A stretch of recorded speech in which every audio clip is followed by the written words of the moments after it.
semua Bapak Ibu, keluarga-keluarga, pemirsa Hidup TV.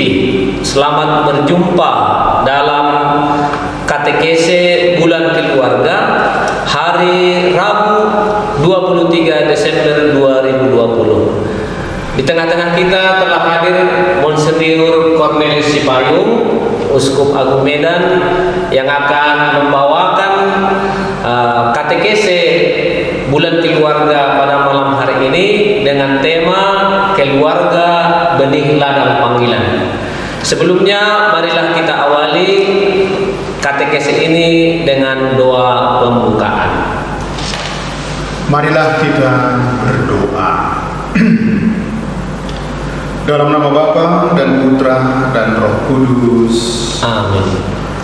Allah Bapa, pencipta, penyelenggara, dan penyelamat hidup kami. Kami bersyukur kepadamu atas karunia hidup dan karunia panggilan yang kau tanamkan dalam banyak orang, terutama kau tanamkan dalam diri kami. Yang kamu perkenalkan Yesus Kristus yang datang ke dunia kepada kami menjadi teladan hidup, dan Dia memanggil kami untuk hidup sesuai dengan cara hidupnya yang menampakkan wajah-Mu yang berbelas kasih, yang menampakkan Engkau yang adalah kasih ke dunia ini. Kami dipanggil untuk turut serta mewartakan kerajaan-Mu, mewartakan nilai-nilai kekristenan di tengah-tengah masyarakat kami. Panggilan ya Tuhan, kami sadari tumbuh dalam keluarga. Benih-benih itu mekar dalam keluarga. Di dalam keluarga disiapkan nilai-nilai baik dari Kristen untuk dipahami, dimengerti oleh setiap anggota keluarga. Dengan demikian benih-benih kasih, benih-benih kerajaan Allah tumbuh subur dalam diri mereka, sehingga ketika dewasa terpanggil untuk mewartakan itu dalam situasi masing-masing. Pada malam hari ini kami mau bercerita, berkatekese, bersharing, berbagi pengalaman bagaimana kami dipanggil dari sebuah keluarga dan bagaimana peran keluarga bagi panggilan hidup menjadi pengikut Kristus, menjadi saksi dengan Kristus. Maka semoga Roh-Mu menemani kami dan juga menaungi saudara-saudari pendengar Hidup televisi dimanapun mereka berada. Dan semoga Engkau hadir di tengah-tengah kami sehingga kami terinspirasi untuk menanggapi panggilan-Mu, mewartakan kerajaan Allah di mana saja kami berada. Ini kami mohon dengan pengantaraan Yesus Kristus, Putra-Mu Tuhan dan pengantara kami. Amin. Dalam nama Bapa dan Putra dan Roh Kudus. Amin. Terima kasih Monsinyur atas kesediaannya untuk membawakan katekese bulan keluarga pada malam hari ini bersama dengan kami Komisi Keluarga KAM. Maka sebagaimana sudah kita dengar tadi di awal, tema dari katekese malam ini kami serahkan langsung kepada Monsinyur untuk memulainya. Baik, terima kasih. Pada malam hari ini, hari ke-23 katekese keluarga, temanya itu keluarga dan panggilannya. Demikian. Bagaimana peran keluarga dalam memupuk dan menumbuhkan panggilan untuk mengikuti Yesus Kristus, mewartakan kerajaan Allah di dunia ini. Saudara-saudara terkasih, Allah yang kita imani adalah Allah yang mencipta, Allah yang menyelenggara, dan Allah yang menebus. Jadi Allah yang kita imani bukan hanya Allah yang mencipta, setelah penciptaan Dia tinggalkan kita begitu saja, tetapi Dia menyelenggarakan hidup kita. Dan bukan hanya menyelenggarakan, yang jatuh akhirnya juga kita semua ditebus dan diselamatkan. Allah pencipta, penyelenggara, dan penyelamat. Penyelamat itulah Allah kita. Dalam rangka menyelenggarakan yang diciptakan ini, dan dalam rangka menyelamatkan, maka Allah membutuhkan partner, membutuhkan orang-orang, dan orang-orang ini dipanggil untuk ikut menyelenggarakan, ikut penyelenggaraan ilahi. Dan orang-orang yang dipanggil ini adalah mereka yang mempunyai kecakapan spiritual mendengarkan pesan-pesan ilahi. Dan Allah sejak awal mula diceritakan pun dalam kitab suci. Setelah kitab Kejadian misalnya kisah penciptaan, itu ada kitab Keluaran. Kitab Keluaran dimulai dengan panggilan Musa. Allah melihat penderitaan bangsa Israel di tanah Mesir. Mereka itu diperbudak untuk pembangunan bangsa Mesir. Mengapa agak keras bangsa Mesir memperbudak mereka dengan banyak pekerjaan, bahkan membunuh setiap anak laki-laki yang hadir? Karena populasi bangsa Israel di Mesir itu bertumbuh dengan begitu hebatnya. Bangsa Mesir takut kalau bangsa Israel menguasai tanah Mesir sehingga mereka itu bisa menjadi terpinggirkan. Maka dibuat kebijakan menekan, memperbudak bangsa Israel. Rupanya jeritan, keluh kesah, penderitaan yang dialami oleh bangsa Israel ini dilihat dan didengarkan oleh Allah. Maka salah satu kisah dalam Paskah misalnya, kisah penyelamatan, kisah penyelenggaraan ilahi yang sangat terkenal dalam kitab suci, dalam perjanjian lama itu, keluarnya bangsa Israel dari tanah Mesir. Untuk ini perlu ada tokoh orang yang dipanggil. Memang dari awal selalu ada tokoh-tokoh sesuai dengan situasi zamannya dipanggil oleh Allah menjadi tangan Allah untuk menyelamatkan bangsa pilihannya. Maka dalam hal ini misalnya Keluaran 3, mulai dari Keluaran 2 ayat 23 sampai Keluaran 4 ayat 17 itu judulnya Musa diutus Tuhan. Nah, adapun Musa seperti biasa yang menggembalakan ternak dari mertuanya, suatu ketika dia melihat semak terbakar tetapi semak itu tidak terbakar, semak bernyala tetapi semak itu tidak terbakar. Dia mencoba mendekati, melihat apa gerakan yang terjadi di sana, dan di sana dia bertemu, mendengarkan suara Tuhan yang memanggil dia dan mengutus dia untuk pergi ke Mesir, mengumpulkan tua-tua di Mesir untuk mengantar mereka keluar dari perbudakan Mesir menuju tanah terjanji. Salah satu hal yang menarik misalnya dalam kisah panggilan Musa ini, Musa ingin mendapatkan bukti dari Allah apakah panggilan ini benar dan tidak. Dan Allah mengatakan, aku adalah Allah, Allah Yakub, Ishak, Allah nenek moyangmu. Akulah yang mencipta dan memperhatikan dan menyelenggarakan. Katakanlah itu kepada dua-dua bangsa Israel. Dan hal yang membuat Musa itu punya keyakinan untuk menjalankan misi ini adalah kata-kata Allah sendiri bahwa aku akan menyertai engkau. Ini tanggal 23 Desember, 2 hari lagi kita akan merayakan Natal. Dan tema Natal pada tahun ini adalah Immanuel, Allah beserta kita. Allah selalu memanggil para nabi, tokoh-tokoh karismatik, juga raja seperti Raja Daud untuk menyelenggarakan hidup bangsa Israel.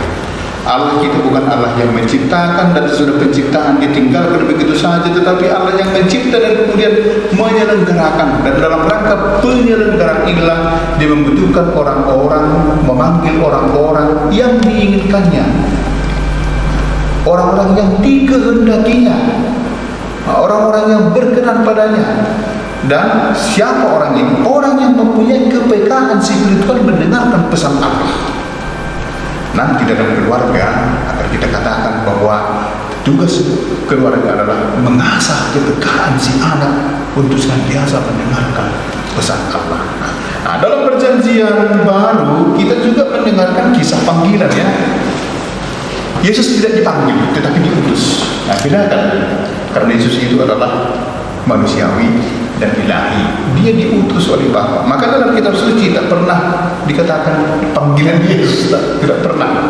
Tetapi dia seperti diperkenalkan oleh setiap pengarang kitab suci, dia datang dari yang tinggi, yang ilahi, datang ke dunia. Terutama misalnya penginjil Yohanes menerangkan dia turun ke dunia, dia yang sebelumnya berada dari kekekalan datang dan turun ke dunia, iya, memperkenalkan siapa itu Allah yang mengutusnya. Dan dari situlah muncul Deus Caritas Est, Allah itu adalah kasih. Dan Yesus ketika dia di dunia ini memanggil juga orang-orang. Dan diceritakan sebelum memanggil dan memilih, dia berdoa. Terutama ketika dia memilih 12 murid itu, semalam-malaman dia berdoa, berkonsultasi dengan Allah. Dan dikatakan bahwa mereka yang dipilih itu yang dikehendaki oleh Allah. Itu satu kunci yang sangat menarik. Dan dalam perjanjian lama juga orang-orang yang dipanggil itu yang dikehendaki oleh Allah. Nah, dan murid-murid Yesus juga yang dikehendakinya. Untuk apa murid-murid ini dipanggil? Yesus bukan single fighter ya. Dia ingin melibatkan banyak orang untuk mewartakan kerajaan Allah. Ini bagian dari penyelenggaraan ilahi. Mengundang banyak orang untuk mewartakan kerajaan Allah. Kerajaan Allah itu apa? Siapa? Kerajaan Allah hadir dalam seluruh dimensi kehidupan Yesus. Baik perkataannya, perbuatannya, dan puncak dari kehadiran kerajaan Allah itu justru dalam kematian, salib, kematian, dan kebangkitan. Luar biasa tadi ya Monsinyur, kisah-kisah tokoh-tokoh orang yang dipanggil sejak perjanjian lama, perjanjian baru, mulai dari Musa sampai akhirnya Paulus gitu, perjanjian baru. Lalu Yesus Allah memanggil di orang-orang yang khusus itu di setiap zamannya begitu ya Monsinyur. Yeah. Dan sampai pada zaman ini juga begitu. Allah menghendaki memanggil orang dipanggil khusus, saat ini disebut dengan religius. Ya, itu bagaimana itu Monsinyur? Bagaimana seorang religius yang mendapat panggilan khusus itu? Baik, barangkali bukan hanya religius ya, tapi boleh juga dikatakan begitu. Religius bukan hanya artinya biarawati, tetapi panggilan menjadi religius ini kan sudah masuk dalam ranah gereja. Kristus mendirikan gereja. Untuk pendirian gereja ini butuh orang-orang, sebagaimana dia memilih murid-muridnya, dan murid-muridnya ini dekat dengan dia, memperkenalkan apa visi misinya, dan kemudian mereka ini diutus.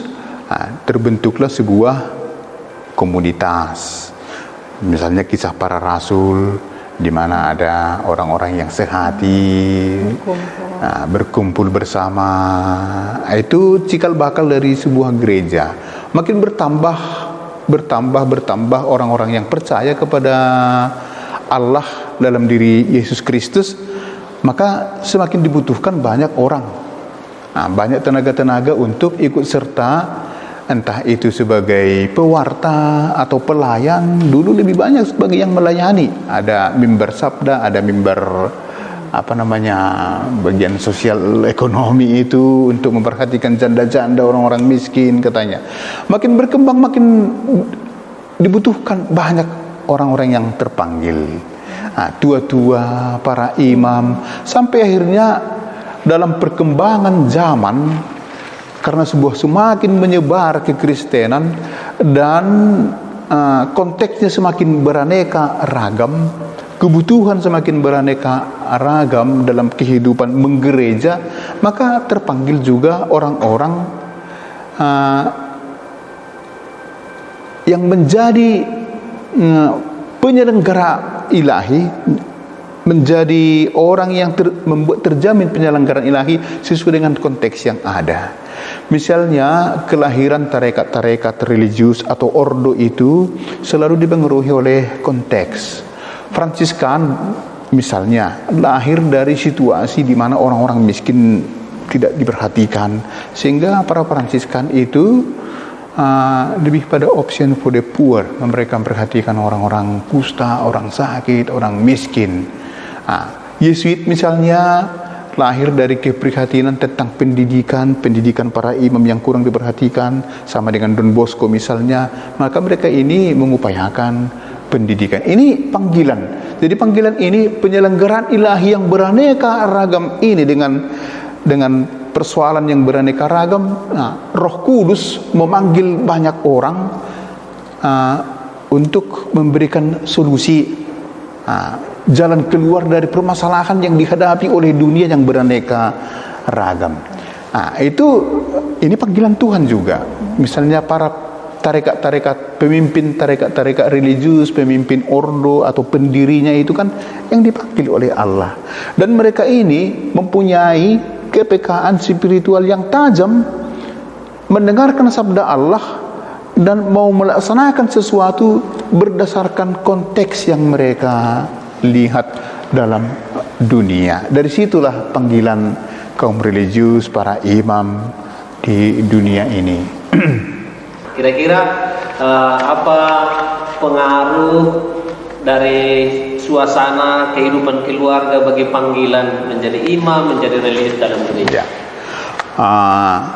Statement yang dahsyat yang boleh saya katakan untuk menghantar ini kan, keluarga itu seharusnya menjadi ladang tempat bagi setiap anggota keluarga untuk mengasah kepekaan spiritualnya, mendengarkan sabda Allah dan kemudian melihat situasi dunia. Untuk inilah keluarga, baik bapak maupun ibu, perlu mengasah kepekaan sosial. Contoh kepekaan sosial ini kepada anak.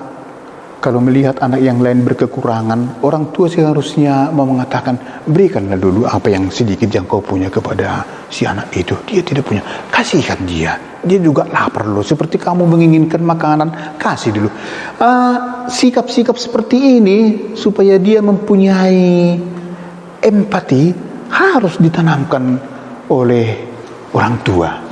Harus ditanamkan oleh orang tua. Jadi kepekaan terhadap sosial, kepekaan terhadap orang yang berkekurangan. Kemudian kalau ada yang berkelahi, harus damai dibawakan. Jadi nilai-nilai kerajaan Allah perlu ditanamkan dalam keluarga. Dua misalnya, membaca kitab suci. Orang tua penting misalnya mengambil waktu, kalau tidak bisa setiap hari, entah satu kali dalam satu minggu atau dua kali dalam satu minggu, sama-sama membaca kitab suci, merenungkannya dan menyampaikan kepada anak-anak. Tentu setiap perikop dalam kitab suci ini juga punya konteks dan pesan yang mau disampaikan kepada anak-anak. Anak-anak punya pengalaman banyak seharian, maka kepekaan sosial sebagaimana Yesus peka terhadap kebutuhan manusia pada zamannya, hal itu pelan-pelan seharusnya disampaikan, ditanamkan kepada anak-anak. Dan ini dalam keluarga. Ini terjadi dalam keluarga. Luar biasa ya, mungkin keluarga-keluarga juga perlu mengingat pesan uskup ini tadi. Keluarga mengasah kepekaan spiritual. Dan kepekaan sosial. Kepekaan sosial juga ya, oke. Peka anak-anak itu akan kebutuhan dan masalah dan mencari solusi kan, mau mencari solusi. Menarik, ada saya kenal sebuah keluarga, anaknya sudah bekerja di sebuah perusahaan. Anak ini mau kuliah ke Amerika dan ada beasiswa dari perusahaan, tetapi dia tahu bapaknya juga sanggup menyekolahkan dia. Kemudian diusulkan kepada bapaknya, Pak, saya mau lanjutkan kuliah saya ke Amerika. Bapaknya berkomentar, ya ambil saja beasiswa yang disediakan oleh perusahaan itu. Apa dikatakannya? Tidak Pak, biarlah beasiswa itu untuk orang. Saya tahu bahwa Bapak sanggup menyekolahkan saya. Bapaknya sadar, iya ya katanya. Ini soal kepekaan kan. Dia pasti akan lulus karena ditawarkan kepadanya. Tetapi akan ada orang yang mempunyai kesempatan selain dia untuk kuliah seperti itu beasiswa karena dia disekolahkan oleh bapaknya sendiri. Sesangka pendapat seperti ini bisa ada karena sejak kecil diajari oleh orang tuanya peka terhadap yang lain. Dan begitu banyak persoalan-persoalan kehidupan itu di keluarga maunya diasah kepekaan sosial, kepekaan spiritual dari anak-anak. Inilah tugas keluarga dalam sebuah keluarga. Dan dengan demikian akan terpanggil dikehendaki Allah. Orang-orang yang seperti ini mau dipakai Allah untuk menyelenggarakan keselamatan. Baik, Monsinyur, ini sesuatu yang sangat menarik ya, bahwa tidak terpikirkan bahwa pendidikan anak itu kan ke depan bagaimana dia karakternya, sifatnya seperti yang telah diceritakan tadi, sesungguhnya itu bersumber dari pengalaman masa kecil, penanaman nilai-nilai. Nah sekarang supaya umat beriman, keluarga-keluarga ini ya, tadi sudah ada satu sisi disampaikan oleh Monsinyur. Mungkin hal-hal lain yang perlu ditanamkan oleh orang tua supaya anak-anak di zaman ini yang serba dipenuhi dengan gadget ini ya, penuh dengan tantangan-tantangan juga tawaran-tawaran ini, bisa memiliki semangat panggilan, bisa terpanggil. Kira-kira apa yang harus dibuat orang tua begitu? Apa yang mereka harus berikan, entah itu melalui perkataan, contoh atau hal-hal lain yang harus ditanamkan supaya kalaupun anak-anak itu terpanggil, dia punya fondasi yang kokoh yang kuat. Baik, semua yang saya katakan tadi mengendaikan orang tua juga tahu apa yang benar, apa yang baik, dan apa yang berkenan pada Allah. Nah, sebelum menanamkan nilai-nilai dan mengasah kepekaan sosial tadi, ya, orang tua juga tahu apa yang benar, apa pesan Allah kepada dirinya sendiri. Maka orang tua juga perlu selalu mengupdate pengetahuan imannya. Juga perlu selalu berdoa, mencari kehendak Allah dalam perjalanan hidupnya. Nah, karena nemudat kot non habit kan. Jadi dalam hal ini juga orang tua harus mempunyai sesuatu supaya anak-anaknya PK, punya kepekaan sosial. Orang tua harus juga punya kepekaan sosial, karena yang menanamkan harus mempunyai sesuatu yang ditanamkan, bukan hanya lewat kata-kata, tetapi anak jeli melihat perilaku dan cara hidupnya. Berkaitan dengan zaman ini misalnya, ya, zaman konsumerisme, bukan? Orang menginginkan banyak hal, padahal yang dibutuhkannya hanya sekian. Nah, punya keinginan ini. Contoh misalnya berkaitan dengan lingkungan hidup, dengan segala mode pakaian. Kaum religius barangkali ada jubahnya, tetapi banyak juga pakaian tidurnya. Tapi umat Allah banyak yang melihat menarik, dibeli, pakai sekali, diparkir di lemari. Kalau kita jujur masing-masing membuka lemari kita, barangkali seorang ibu tidak punya hanya satu lemari, tetapi 2-3 lemari di mana semua pakaian-pakaian. Dan kalau disurvei misalnya, berapa kali ini saya pakai 1 tahun, ada barangkali juga pakaian itu yang cemburu karena sudah 3 tahun tidak pernah dipakai.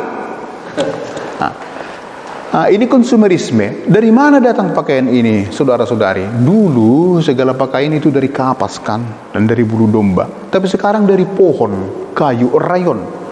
Maka dunia ini tebang pohon, ciptakan pakaian dan promosikan. Tak pernah disurvei misalnya berapa kebutuhan manusia atas pakaian, sehingga terbataslah pohon yang dipotong dan terbataslah yang diproduksi. Tidak, produksi dengan mode yang beraneka ragam, pokoknya sebanyak-banyaknya. Lihatlah misalnya kalau pasar kecil sampai pasar yang paling besar selalu dijual banyak pakaian. Jadi pohon-pohon yang di hutan itu sudah pindah semua ke pasar dalam bentuk pakaian. Ini salah satu misalnya konsumerisme kan. Apa akibat dari ini? Ya, pemanasan global. Pemanasan global, lingkungan hidup, banjir, itu semua akibat dari ini. Karena yang seharusnya menahan air itu sudah pindah ke lemari-lemari dan ke toko-toko. Nah, ini misalnya harus juga disadari oleh orang-orang tua, sehingga dia punya kesadaran tidak mengkonsumsi apa yang diinginkan, entah itu pakaian atau apapun, tetapi mengkonsumsi apa yang sungguh dibutuhkan. Kalau Fransiskan itu, dan itu pun sesedikit mungkin katanya kan. Nah, mengkonsumsi apa yang dibutuhkan. Hal ini juga seharusnya ditanamkan kepada anak-anak. Ini nilai-nilai kerajaan Allah. Kemudian yang lain, misalnya yang paling menonjol di dunia ini adalah sikap individualisme. Orang asik dengan diri sendiri. Anak-anak cukup diberikan gadget itu atau handphone, dia asik dengan dirinya, tidak peduli dengan yang lain. Tidak peduli dengan yang lain. Ini kalau kita tidak hati-hati dalam hal ini bisa merusak manusia ya. Merusak orang. Nanti orang ketidakpedulian itu menjadi sangat kuat di dunia ini. Maka orang tua harus membatasi. Entah membatasi sebagai konsumer, entah membatasi dari sikap individualisme. Bermainlah, diajaklah anak-anak itu suatu permainan yang tidak memakai alat yang membuat dirinya sibuk dengan dirinya sendiri. Ini bukan hanya anak-anak, ini memang korbannya orang tua. Orang tua demi supaya aman anak-anaknya, pakai katanya supaya dia bisa bekerja dengan bebas kan, dan dia juga supaya bisa juga asik sendiri kan. Jadi bermain tidak ada lagi kebersamaan menjadi kurang karena ya asik dengan diri sendiri. Akibat dari ini orang hanya memikirkan dirinya sendiri. Kepekaan sosialnya menjadi kecil dan hilang, tidak peduli. Padahal nilai kerajaan Allah itu kepekaan sosial, peduli dengan nasib orang lain yang sungguh membutuhkan pertolongan dan solusi atas masalah yang dihadapinya. Kalau menjadi individualisme, tinggal dalam diri sendiri, itu kepekaan kepada yang lain juga menjadi hilang. Hal-hal seperti ini maunya ditanamkan dalam keluarga. Untuk itu keluarga juga, bapak dan ibu perlu senantiasa belajar, mengupdate pengetahuannya, dan kemudian mencari kehendak Allah sehingga dia bisa menanamkan nilai-nilai kerajaan Allah, kehendak Allah kepada anak-anaknya lewat perkataan dan terutama lewat perbuatan, teladan dan contoh hidup. Baik, Monsinyur, kalau tadi kita berbicara bagaimana orang tua itu membantu menumbuh kembangkan panggilan anak. Jadi bagaimana kalau yang seperti ini, Monsinyur? Jadi banyak itu orang tua yang saya senang melihat pastor, saya senang melihat uskup, lihat suster, tapi maunya jangan anak saya. Begitu. Jadi ada ketakutan orang tua untuk mempersembahkan anaknya untuk gereja gitu. Itu pada umumnya kenapa itu, Monsinyur, orang tua yang seperti itu begitu? Ya, kalau pertanyaan ini sebenarnya maunya dijawab orang tua ya. Iya, Kita kan sering mendengar sharing mereka juga maunya ya. Gitu. dijawab orang tua. Terutama zaman ini barangkali orang tua enggan memberikan anaknya atau merestui panggilan anaknya karena barangkali anaknya hanya satu atau hanya dua. Tapi orang tua yang mempunyai perencanaan, baiknya juga direncanakan, siapa tahu ada yang dipanggil oleh Allah. Bukan hanya ditanamkan tadi kepekaan sosial dan spiritual kan, tetapi juga ditambah jumlah itu supaya ada yang bisa dipanggil. Umumnya orang tua yang seperti suster tanya tadi kan, orang tua yang belum sungguh mau menjawab, tapi ada juga orang tua kendati pun satu anaknya dan dikatakannya kalau dia terpanggil ya saya dengan tulus. Dan soal panggilan ini juga ya ini lahir bukan hanya sesaat saja, tetapi lewat proses yang sangat panjang dan lama dalam sebuah keluarga. Ada memang dikisahkan dalam cerita sepertinya tiba-tiba, tapi saya punya keyakinan panggilan seperti ini lama dikondisikan begitu lama oleh keluarga yang sungguh beriman. Ada dari kalangan orang yang sungguh berada terpanggil kan, tapi saya yakin itu lama dikondisikan oleh keluarga itu.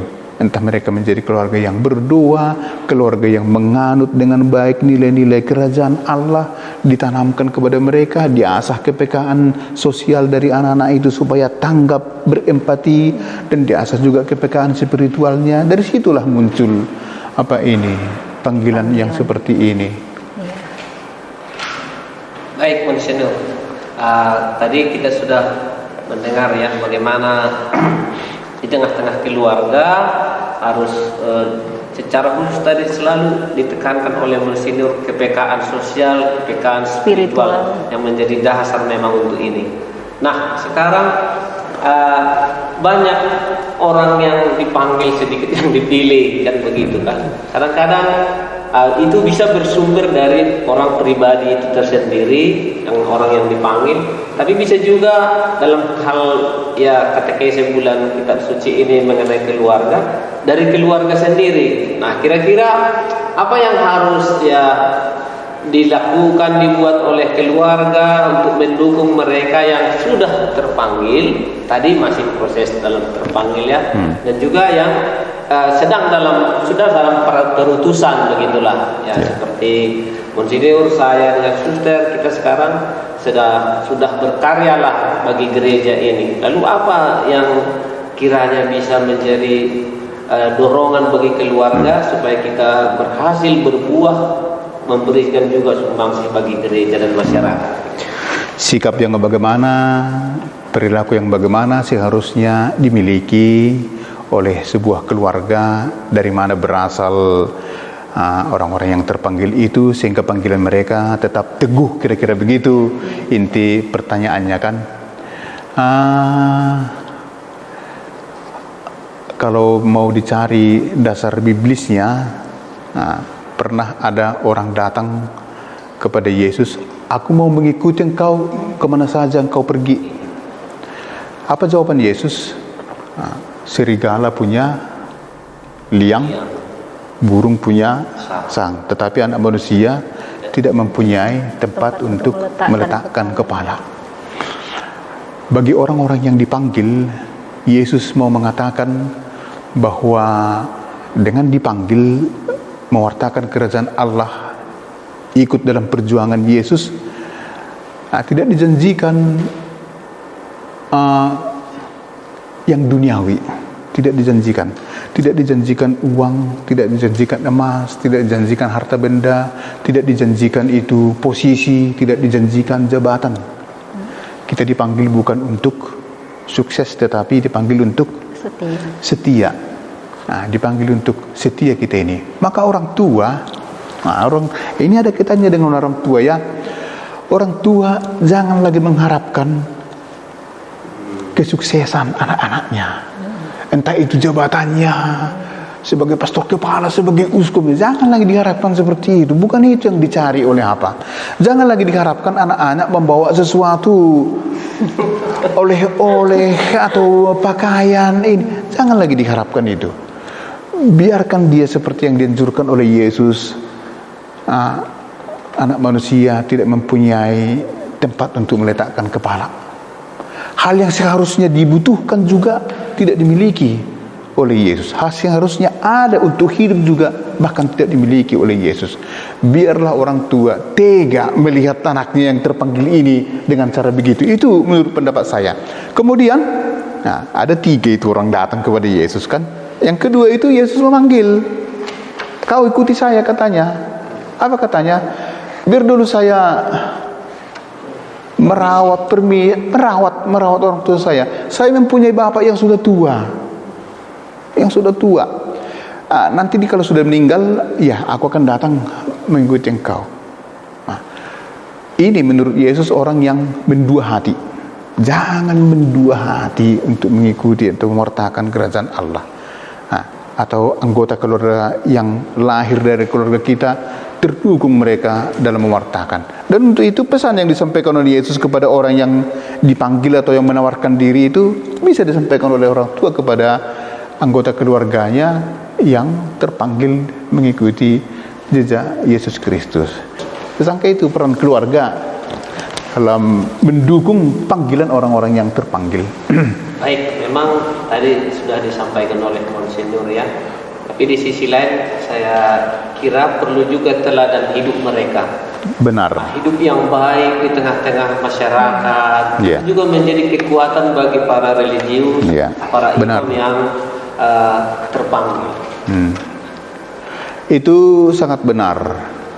Kendati pun relatif kebenarannya ya. Karena begini, banyak juga saudara-saudara imam atau biarawan biarawati, dia mau tulus mengikuti panggilan ini, tetapi melihat keluarganya ada yang berkelahi lah, berantakan, nah, itu mengganggu panggilannya. Tetapi sebenarnya orang yang sungguh teguh, apapun yang terjadi bisa memengaruhi tetapi tidak terlalu mempengaruhi, dan itulah juga kesempatan baginya untuk terpanggil untuk mendamaikan misalnya kan. Tapi salah satu jalan untuk mendukung, likonsol mendukung kan, mendukung panggilan, meneguhkan panggilan atau menguatkan panggilan anggota keluarga yang berasal dari keluarga kita, maunya kita lah yang pertama menunjukkan contoh dan teladan baik dalam hidup bermasyarakat, supaya jangan muncul kata-kata orang percuma ada seorang imam dari keluarga ini tapi keluarga ini kacau balau, berkelahi ini itu katanya kan. Apalagi didengarkan oleh yang terpanggil tadi, itu sedikit akan barangkali memengaruhi jalan hidupnya. Maka anggota-anggota keluarga ya sadar kita bahwa dari anggota keluarga kita ada yang terpanggil, mari kita hidup ya lebih dari yang lain lah kualitas hidup kita, supaya mereka yang terpanggil dari keluarga kita merasa diteguhkan. Itu meneguhkan juga itu.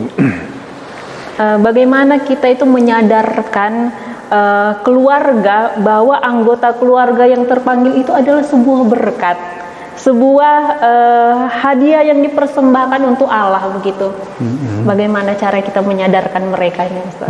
Kita tanya dulu Pastor Gundo. Ya, Menurut dia bagaimana? yang memiliki dua imam dalam keluarga ya. Baik, Monsinyur, Suster, ya sejak kecil saya dididik dalam keluarga yang sungguh-sungguh ya rajin berdoa, rajin ke gereja, dan keluarga yang hidup baik. Dan saya belajar dari pengorbanan orang tua ketika di kampung saya, di stasi saya, pastor datang sekali sebulan untuk merayakan Ekaristi, dan orang tua begitu tulus menyambut mereka, makan di rumah, apa yang perlu juga disediakan. Dari situlah pelan-pelan juga tumbuh dalam diri saya, dalam diri juga orang tua, bahwa tidak rugi ya untuk melayani pastor, melayani suster, orang-orang yang berkarya di kebun anggur Tuhan. Dan dari sana, seperti dikatakan Monsinyur tadi, kepekaan sosial itu ya, orang tua melihat bahwa kehadiran pastor itu untuk membantu, menolong sebanyak mungkin orang. Maka tumbuhlah dalam hatinya semangatnya, kalau bisa anakku ini bisa seperti itu juga, berkarya untuk sebanyak mungkin orang. Karena itu dia mereka tidak ya pernah merasa rugi ya, tidak pernah sampai hari ini tidak pernah menyesal untuk mempersembahkan anaknya ya. Nah, saya pribadi dengan adik saya menjadi imam dipersembahkan untuk gereja, merasa beruntung. Bahkan anak yang paling tua pun juga dipersembahkan ke dalam gereja, tapi ya dia mundur begitu untuk hidup berkeluarga. Nah, ini satu kesaksian yang bagaimana orang tua begitu tulus dan ikhlas untuk mempersembahkan anaknya, dan sungguh-sungguh sampai hari ini tetap penuh dengan sukacita dalam mempersembahkan anak ini ke dalam gereja kita.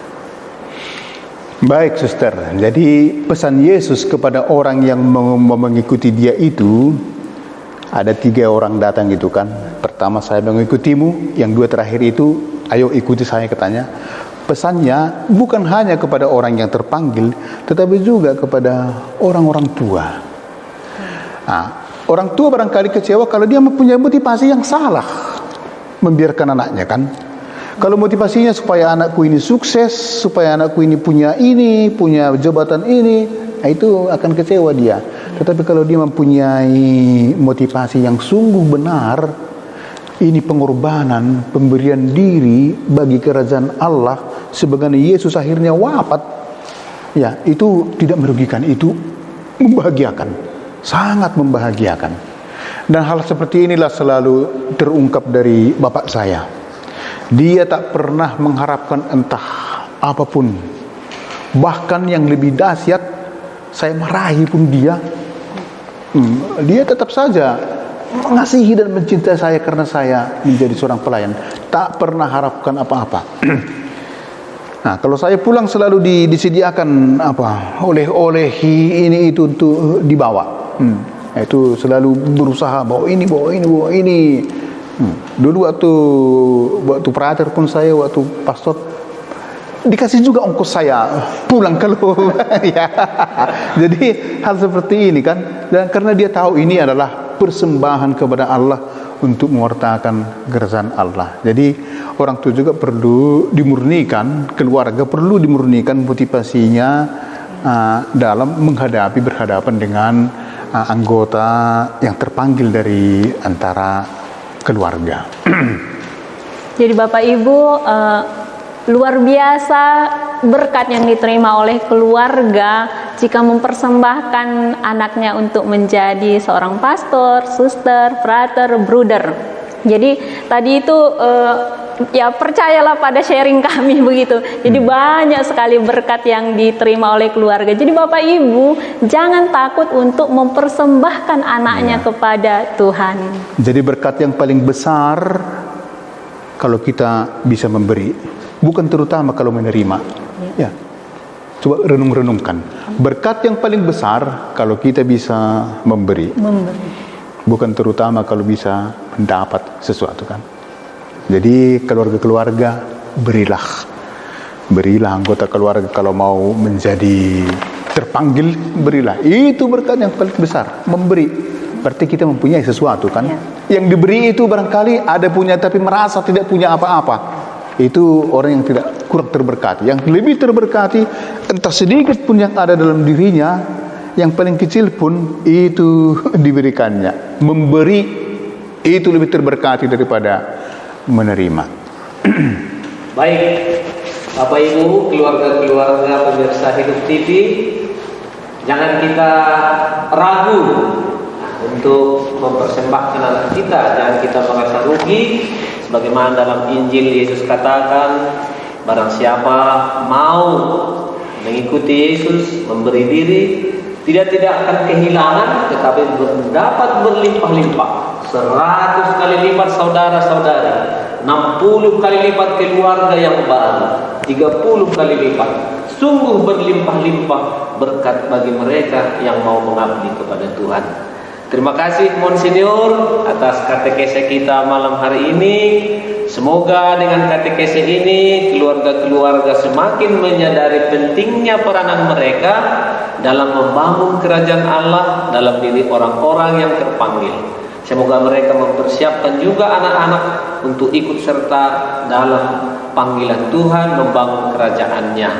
Dan juga kita sebagai para imam religius yang mendengar katekese ini menyadari juga betapa berharganya keluarga-keluarga yang harus kita pelihara, kita jaga, kita tumbuh kembangkan untuk menjadi satu kumpulan keluarga yang baru yang dipenuhi semangat Yesus Kristus untuk hidup bersama dalam damai dan sukacita.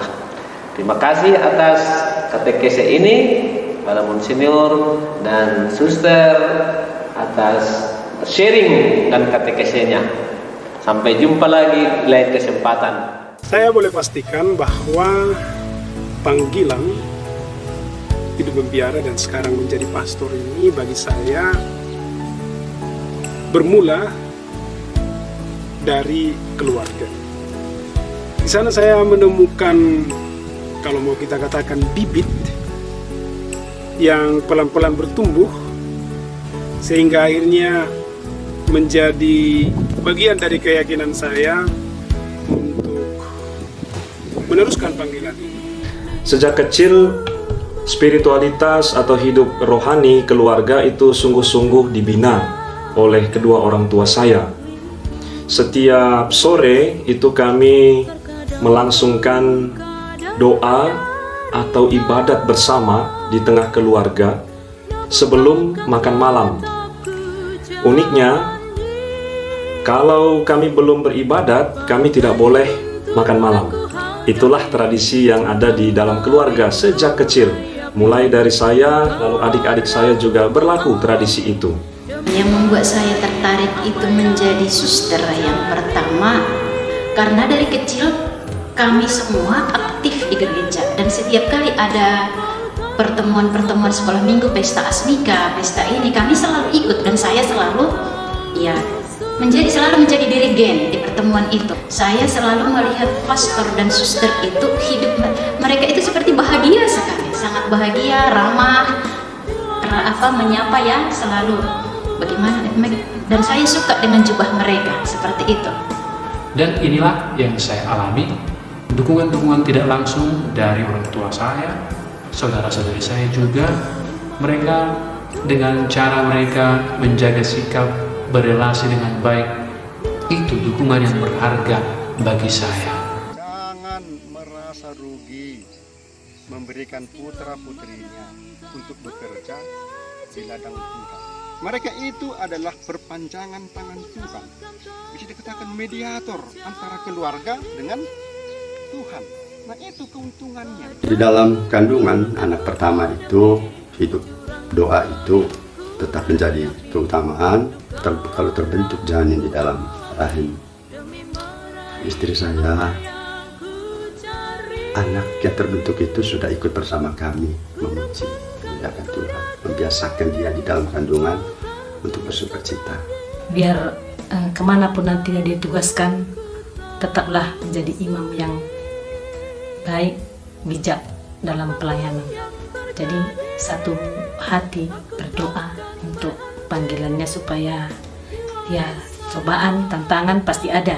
Jadi dengan kebersamaan, kesatuan hati keluarga mendoakan, pasti bisa dilewatinya. Sejak kecil, kami selalu mengajarkan anak-anak untuk berdoa. Dan setiap hari Minggu, kami mengantarkan mereka untuk sekolah minggu ke gereja. Dan waktu makan bersama, anak-anak selalu bergantian untuk memimpin doa makan. Demikian juga doa rosario. Kami sebagai orang tua sangat mengharapkan salah satu dari mereka dapat menjadi biarawan dan biarawati. Untuk menumbuhkan panggilan tersebut, kami selalu membawa anak-anak bertemu dengan suster dan pastor. Tidak ada anak bohado ia inang mendidik kalakon. Jadi matong dua minggu bahasanya itu gitu dua minggu tuh. Marilah kita berdoa dalam nama Bapa, Putra dan Roh Kudus. Amin. Yesus, Maria dan Yusuf, di dalam hidupmu kami menemukan cahaya kasih sejati, dan kepadamu-lah kami percayakan hidup keluarga kami. Keluarga Kudus Nazaret, jadikanlah keluarga kami tempat berkomunikasi, sanggar doa, sekolah iman, dan gereja kecil. Keluarga Kudus Nazaret, semoga tidak ada lagi kekerasan, ketegaran hati, dan perpisahan di dalam hidup keluarga. Semoga duka dihibur, luka disembuhkan, dan kerukunan dipulihkan. Keluarga Kudus Nazaret, semoga dalam masa pandemi ini kami semakin memahami keindahan dan kesucian keluarga kami. Semoga kami semakin mengenal rencana-rencana-Mu yang indah. Yesus, Maria, dan Yusuf, dengarkanlah dan kabulkanlah doa-doa kami. Amin. Dalam nama Bapa dan Putra dan Roh Kudus. Amin. Kini kita mohon berkat dari Monsinyur. Kita siapkan hati menerima berkat dari Tuhan. Tuhan bersamamu dan bersama rohmu. Semoga saudara-saudari sekalian diberkati oleh Allah yang Maha Kuasa, Bapa dan Putera dan Roh Kudus. Amin. Salam untuk kita semua.